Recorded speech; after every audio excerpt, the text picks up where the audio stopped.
ప్రస్తుతం హీరోస్ అందరూ తమ తమ స్టైల్ తో గ్రేస్ తో ఇండస్ట్రీలో మంట పుట్టిస్తున్నారు.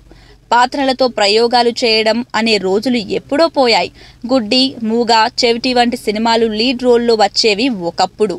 కానీ ఇప్పుడు వస్తున్న సినిమాలకు కమర్షియల్ రంగులు హంగులు జోడయ్యాక ఇలాంటివి కనిపించడం అదృశ్యమైపోయాయి. మళ్ళీ ఇప్పుడు మన టాలీవుడ్ హీరోస్ అదే ట్రెండ్ ని ఫాలో అవుదామని కొత్త కొత్త ప్రయోగాలు స్టార్ట్ చేశారు. హీరోలందరూ వైవిధ్యమైన పాత్రల వెంట పడుతున్నారు. రామ్ చరణ్ తన సుకుమార్ తో చేస్తున్న సినిమాలో కాస్త చెముడు ఉన్న పాత్ర చేస్తున్నాడు. రాజాది గ్రేట్ లో రవితేజ పూర్తిగా అంధుడి పాత్ర పోషిస్తున్నాడు. అందగాడిలో రాజ్ తరుణ్ ఇప్పుడు ఈ ట్రెండ్ ఎన్టీఆర్ వరకు పాకేసింది. మరి ఎన్టీఆర్ ప్రతి సినిమాలో ఒక కొత్త హెయిర్ స్టైల్ తో, సిక్స్ ప్యాక్ బాడీతో, గడ్డం లుక్ తో మంచి ఎనర్జెటిక్ గా కనిపించి జనాలను పిచ్చెక్కిస్తున్నాడు. మరి ఇప్పుడు ఎన్టీఆర్ కూడా అదే ట్రెండ్ ని ఫాలో అవుదాం అనుకున్నాడు. పూర్తిగా నత్తివాడిలా మారిపోబోతున్నాడు. ప్రస్తుతం బాబీ డైరెక్షన్ లో జై లవకుశ అనే చిత్రంలో యంగ్ టైగర్ నటిస్తున్న సంగతి తెలిసిందే. ఇందులో జై పాత్ర నెగిటివ్ షేడ్స్ తో ఉంటుందని, సినిమాకి ఇదే విలన్ రోల్ అని ప్రచారం జరుగుతుంది. అసలే మనోడికి దూకుడెక్కువ, అందులోనూ ఆవేశం చూపించే పాత్ర, దానికి తోడు కాస్త నత్తిని మేనరిజం గా పెట్టినట్లు గుసగుసలు వినిపిస్తున్నాయి.